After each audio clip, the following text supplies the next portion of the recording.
Victor entered the compartment and placed his only suitcase in the corner. He settled comfortably on the soft lower bunk. He loved traveling by train. The rhythmic clatter of the wheels had a calming effect on him. Outside the window, the passing landscapes blurred together. The only thing he didn't like about these trips was the occasional pushy fellow travelers he sometimes had to deal with. But for now, he had the compartment to himself. Victor often traveled for work. At 40, he was considered one of the best pediatric cardiac surgeons in the country. Babies from all over the world were brought to him for surgery. He was known for taking on the most challenging cases that other doctors wouldn't touch. Victor loved practicing medicine. He would have happily performed surgeries all the time, but his position required more from him. As a doctor, Victor periodically attended seminars and conferences and provided consultations in other cities. Today, he was traveling to one such city to give a lecture to medical students at an inter-university gathering of future cardiologists. A good friend, a professor, had invited him. He didn't want to decline. Besides, sharing his experience with young doctors was also very important. Victor had plenty of stories to tell the students. From the neighboring compartment, he heard the sound of a child's bright laughter, followed by a soothing female voice. He couldn't make out the words, but he understood that a mother was trying to calm down an overly excited child. Victor smiled. He loved children, but at 40, he still didn't have any of his own. He hadn't yet met a woman with whom he wanted to start a family. Perhaps his demanding work schedule was to blame. His sister often joked that he was married to his job. And it was true. Victor devoted 99% of his time to medicine.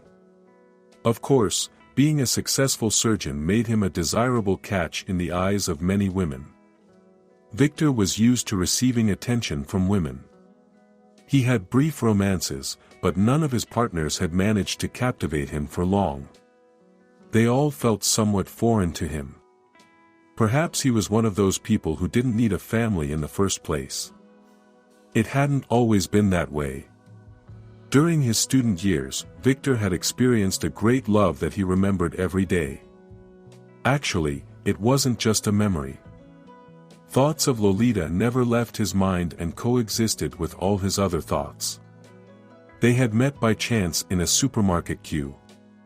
The girl standing in front of Victor had a bag that split open, spilling her groceries at his feet. He immediately began helping the stranger pick them up. She bent down at the same moment, and they bumped their heads together. Just like in a comedy, she chuckled, rubbing the sore spot. Victor looked into her beautiful turquoise eyes and felt something shift inside him. He was determined not to let this girl go. She looked at him with clear interest as well. They gathered the groceries into a new bag and left the store, chatting about anything and everything. It was easy and pleasant to talk to her. Victor tried to make Lolita, as she introduced herself, laugh. He loved seeing her smile and the sparkle in her eyes, like sunlight glinting off snow. Lolita and Victor started dating. Victor felt truly happy. He believed Lolita felt the same way. They talked a lot and had many common interests. Victor was finishing medical school, and Lolita, who had graduated from nursing school a few years earlier, now worked as a nurse in a clinic. With Lolita, Victor felt calm and happy. Her presence alone filled him with strength and energy. She even inspired him to excel in his studies and work. He wanted to get on his feet quickly to create a family with her and provide her and their future children with everything they needed for happiness. Victor had many plans for their future, which he often discussed with Lolita. She would smile and hug him. In those moments, there was no happier person in the world than Victor. He was considered one of the most promising students in his class. Competitions, seminars, conferences. Even in his youth, Victor had to travel frequently across the country. He was passionate about scientific work, but he missed Lolita during his trips. He always brought her gifts from the cities he visited, trying to pick something she would love. One day, he was sent to a seminar in another city for 2 whole weeks. When he returned home, the first thing Victor did was visit Lolita with a gift for her and the usual bouquet of flowers for her grandmother, who had raised her alone. When he saw his beloved, he immediately knew something had changed.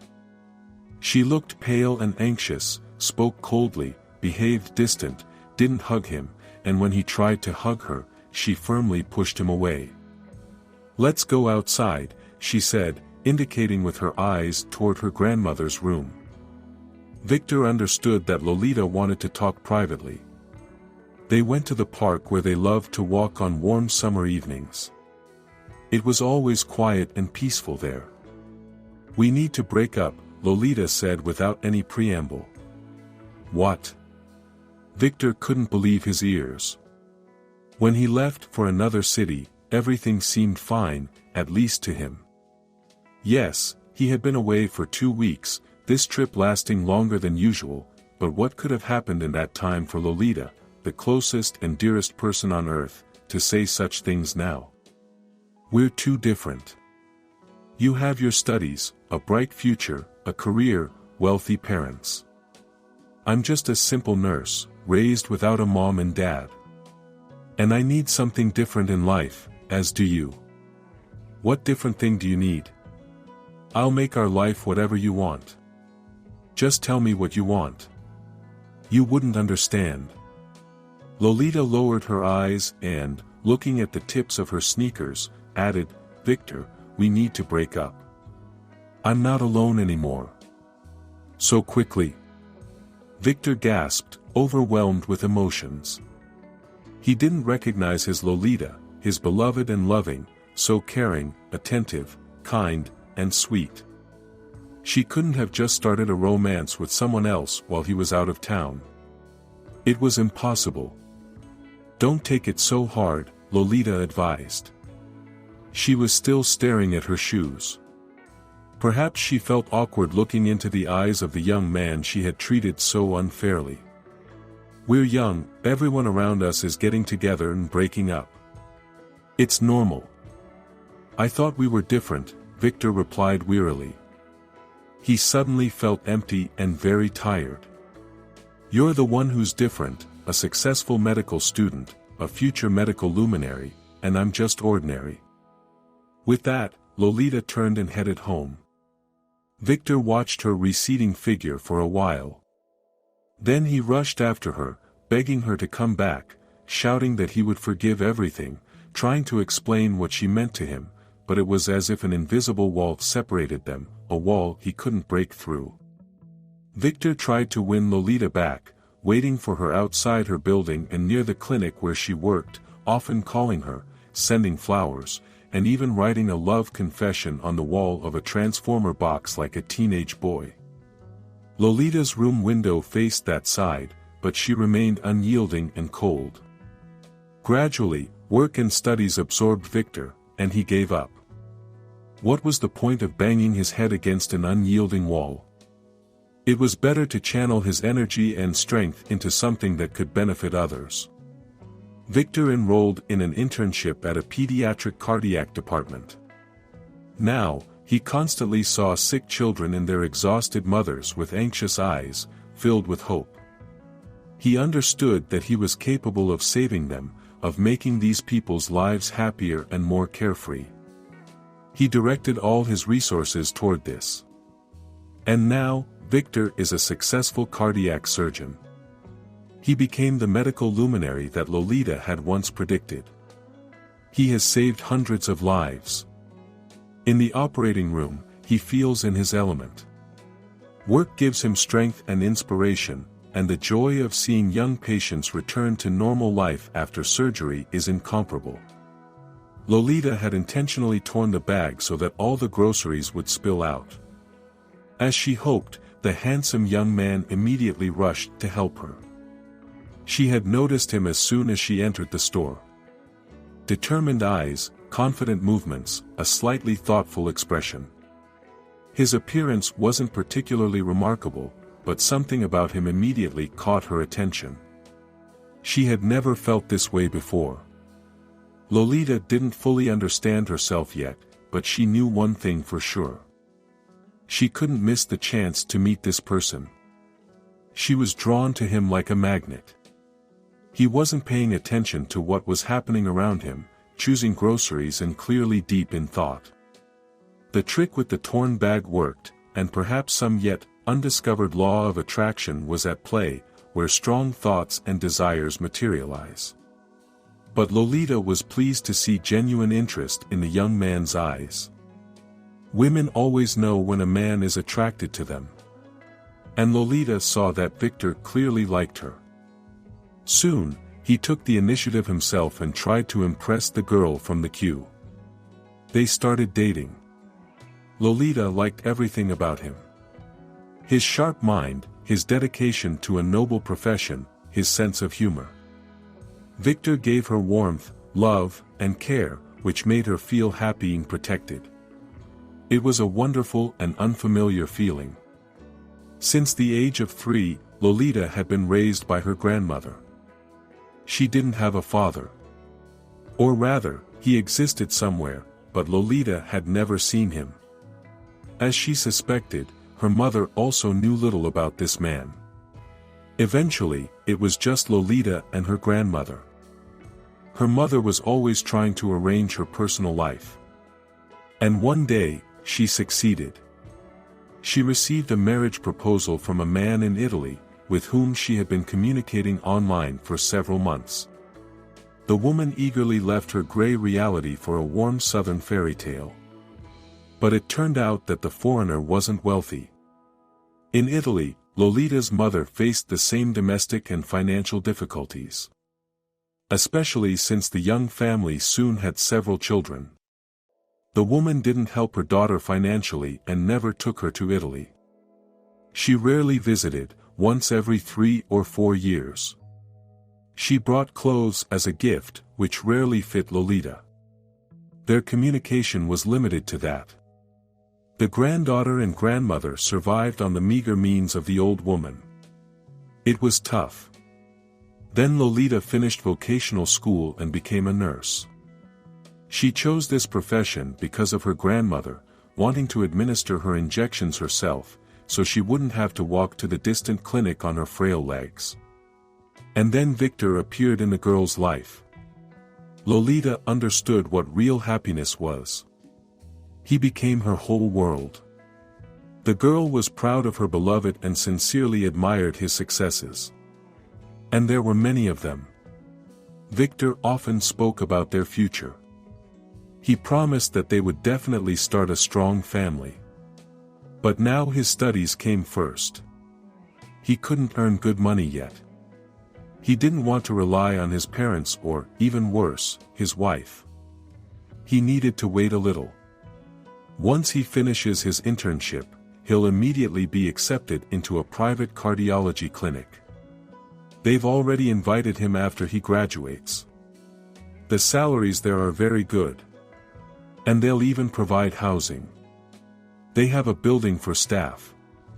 Because a doctor might be needed at any moment. They might even call me for surgery in the middle of the night. They need me to be nearby. You're the most necessary person to me, Lolita smiled, looking at Victor. She was willing to share him with such an important and needed profession. Her beloved would save many lives. One day Lolita realized that she had been late for a while now. She took a test. 2 lines. She was pregnant. In the first moment, Lolita was overjoyed. She and Victor would have a baby. But then doubts crept in. The guy had said so many times that now wasn't the time for a family. No, he loves her, the girl was sure of that, but the new circumstances would greatly affect his life. He'll definitely have to find work or take on a night job, study less, abandon his scientific activities, and ultimately become an ordinary doctor, like many others. He won't fully realize his potential. And all because Lolita, apparently, miscalculated when calculating safe days. Victor would never leave her with a child, the girl didn't doubt that. And yet she couldn't bring herself to tell the guy the news. She tried many times, but in the end, she changed the subject completely. And then Victor was offered to attend some seminar, for a whole 2 weeks. The girl decided that during this time she would gather her courage and tell the guy everything. Together they would find a way out, come up with something to provide everything necessary for the baby and not ruin Victor's career.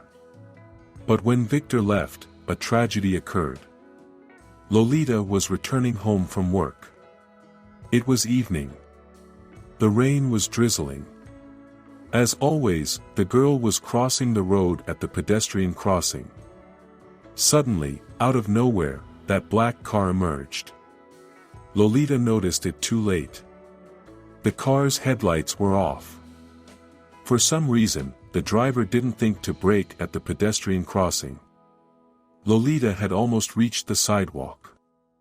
She managed to jump back, the car only grazed her a bit, but even a slight push was enough to throw the girl toward the nearby lamppost. Lolita painfully hit it with her chest and stomach, and then felt her legs go numb from fear and pain, and she tightly grabbed the post with her hands to keep from falling. People rushed over, offering help. Many saw how she was almost hit by the car. But no one remembered the license plate. It was dark, and everything happened too fast. Suddenly someone noticed blood on her clothes. "You're bleeding. Get to the ER right away." A terrible thing happened from stress and impact. Lolita lost the baby. The girl was quickly taken to the hospital. The operation was performed on time, but it didn't go without complications. The treating doctor, trying not to look Lolita in the eye, uttered the phrase, "You may not have children anymore, but don't despair." Reproductive technologies are developing at a crazy pace now, and miracles have happened in my practice more than once. Lolita left the hospital devastated and angry at the whole world. Including her anger was directed at Victor, the shining star of medicine. If only he hadn't been so engrossed in work and study, if only he hadn't postponed starting a family, if only he had been more attentive and sensitive, none of this would have happened. Lolita made a decision. She needed to break up with Victor. All he had on his mind was medicine. He's not ready for a family and serious relationships yet. There's no point in distracting him, and now, when the time comes, Lolita won't be able to give Victor an heir. And what kind of family is it without children? No, Lolita won't ruin his life. It's hard, but she'll have to break up. Victor didn't immediately accept her decision. He pursued the beloved girl, literally not giving her a way out, seeking meetings. How difficult it was to pretend indifference to someone so close time after time. More than anything, Lolita wanted to fall into his open arms. But she had to skillfully play cold and distant. She even lied that she had met someone else. Victor finally gave up. He never found out that they could have had a baby. And soon the guy moved to live and work in another city. Lolita learned about this from mutual acquaintances. His career was on the rise. Lolita soon actually met someone else. She met Nicholas right at work. The young nurse took his blood for analysis. Nicholas was undergoing a medical examination for work. The man turned out to be very practical, simple, and caring. He was a little older than Lolita and therefore behaved somewhat patronizingly. It seems that Nicholas sincerely fell in love with the young nurse. The man worked shifts, working as an operator in an oil company. He spent a month at home, a month at the installation. Nicholas treated work as a means to make money, nothing more. It was nothing like Victor's enthusiasm. Lolita was quite satisfied with this state of affairs. They got married and started living in Nicholas's two-bedroom apartment. Lolita didn't love her husband. No, he was pleasant to her. Perhaps if she hadn't had a romance with Victor in her life, she would have mistaken her attachment to her husband for love. But Lolita knew what it was like when one person made you happy and filled you with strength. She understood that things were not at all like that with Nicholas. But he was caring, attentive, they spent a lot of time together, and her husband always helped her grandmother, taking her to hospitals, giving gifts, and even doing repairs in her apartment. He was practical, grounded, down to earth, but he didn't dream about the future like Victor did.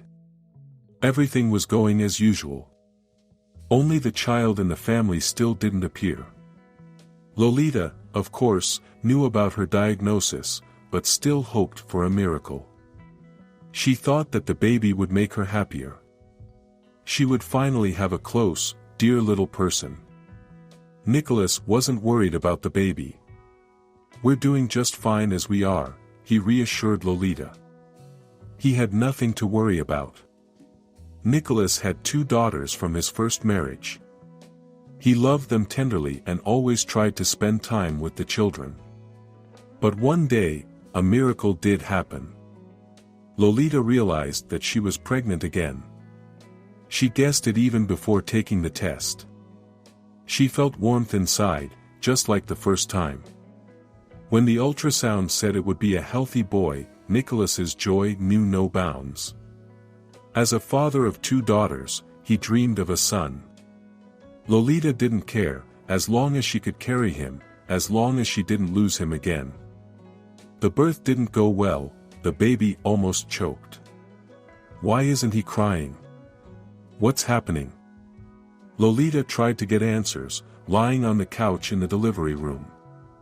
She saw doctors bustling around a tiny body of some strange bluish color. Was this her boy? Her son was taken to the intensive care unit. For several days, doctors didn't give any forecasts, but the baby managed to pull through, to survive. However, due to hypoxia, his brain was severely damaged.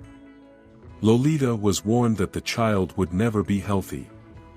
"The main thing is he's alive," thought the young mother, looking at her wrapped-up miracle. The baby didn't differ from the other newborns Lolita saw among her ward neighbors. But little Felix grew, and the differences became obvious. He didn't sit up like other babies at 6 months and didn't walk at a year old. The boy cried a lot and slept little. He needed daily massages and procedures. Lolita had to spend a lot of time lying with him in hospitals. By the age of 2, the child was finally diagnosed with cerebral palsy. He still didn't walk, and it was unclear if he ever would. Prognoses were contradictory. Some doctors considered Felix promising, while others advised resignation and predicted regression.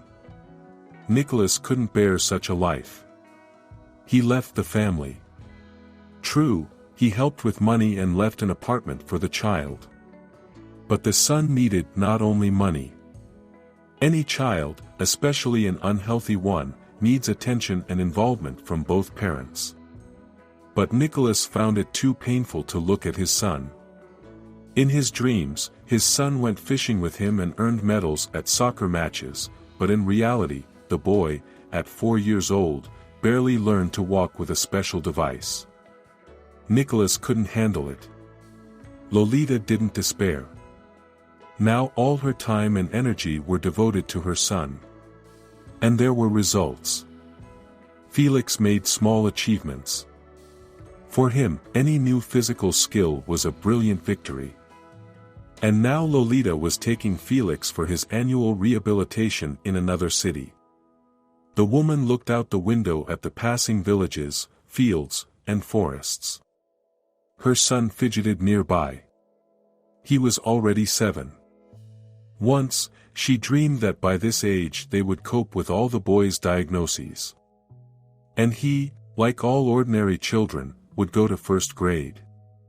But by the time he was 3 or 4, it became clear to Lolita that everything was much more serious than she had hoped. It was hard for the woman to accept and come to terms with the situation, but unlike Nicholas, she eventually managed it. Her ex-husband still sometimes called with offers to take their son to another great healer in some village. He still hoped for a miracle. It wasn't easy for him, Lolita understood, and she didn't take offense or judge him at all. Suddenly, Felix wheezed. Lolita turned sharply. The boy was turning blue and struggling to breathe. In his palm was clutched her bracelet made of malachite beads, a gift from Victor and still Lolita's favorite jewelry. She noticed that the string had broken, and the beads were scattered on the floor, but Felix was choking. Apparently, he had swallowed one of them. The woman in the neighboring compartment, an elderly lady, bustled about. "Give him water quickly," he swallowed a bead. "Why water?" Lolita didn't understand. She tried to figure out what to do. "Back. You need to pat the child on the back." And the frightened mother desperately began to slap Felix on the shoulder blades. But it didn't help, he continued to turn blue and struggled to breathe. It seemed the boy was even starting to lose consciousness. Lolita looked in horror at her son's contorted face of pain and fear and continued her futile actions. "Help!" shouted the neighbor. "The child is choking." The compartment quickly filled with people. They watched the unfolding scene and offered advice. "Turn him over. Pat him on the back. He needs to drink something." Through the crowd, a man broke through. He confidently grabbed the boy, laid him face down on his knees, and several times, using the edge of his palm, slapped Felix on the back. Lolita heard the bead fall to the floor with a clink and roll under the bench. Her son began to breathe, the wheezing stopped. Exhausted, she sat down on the floor. The panic gradually receded. People dispersed, discussing what they had just witnessed. "You handled that so skillfully," exclaimed the neighbor. She was already hugging the frightened Felix by his slender shoulders. "I'm a doctor. We were taught first aid in the first year of medical school. Nothing complicated." Lolita finally looked at the face of her savior and was stunned. Before her stood Victor. "How was this possible?" "It's you. I recognized you too," he smiled at her. He helped Lolita to her feet and settled her on the bench. "You're still as beautiful as ever." Victor marveled at the changes that had occurred with his beloved. She had lost weight, her eyes had become anxious and worried. He had seen many such eyes on mothers in hospitals. The explanation for all these changes sat nearby. "Cerebral palsy?" Victor inquired. "Yes," sighed the young mother, "we're going for rehabilitation." Victor examined the boy with an experienced eye. A bit neglected, but with good prospects. He happened to know doctors who had helped even worse cases get back on their feet.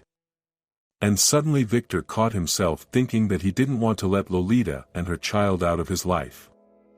He was ready to help her raise the sick child, ready to spend his time and resources on rehabilitating this defenseless, weak boy. Perhaps then the unbearable anxiety would finally leave Lolita's beautiful turquoise eyes. "And where's your dad?" Victor cautiously inquired. A lot depended on her answer now. "My husband and I got divorced," Lolita said without looking him in the eye. "But he helps our son." The chance encounter excited her. At the sight of Victor, almost forgotten feelings surged back to the woman. How she loved him. That voice, that way of talking, those attentive, intelligent eyes. She still loved him. But now she couldn't even dream of him. She had a sick child, who needed such a burden. Around Victor, so successful, so handsome, so talented, there were surely crowds of beauties vying for his attention. And the man smiled at his beloved face. Victor guessed what thoughts were racing through Lolita's mind right now. Only now did he realize that all this time he had missed her. In his prosperous and eventful life, something had always been missing. And now he understood what exactly. Her. Together, they would overcome all obstacles. He wouldn't let Lolita go now. He wouldn't retreat, like he did in his youth. Now, finally, they would be happy.